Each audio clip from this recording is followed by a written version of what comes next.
आज हम बना रहे हैं बेसन का मिल्क। ये हमारी सेहत के लिए बहुत फ़ायदेमंद होता है। इसे आप रात को सोने से पहले पिए। एक तो बहुत अच्छी नींद आती है और सारी थकावट भी दूर हो जाती है। तो अब इसको बनाने के लिए देख लेते हैं क्या चाहिए। दूध, घी, आटा, हल्दी पाउडर, बेसन, सौंठ पाउडर, ये चारों चीज़ें लगेंगी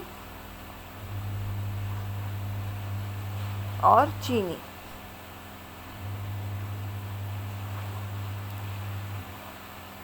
अब मैंने एक कढ़ाई ली है जिसमें मैंने घी डाला है। ये चारों चीज़ों को पहले मैं भूनूंगी, कच्चापन निकालूंगी इसका।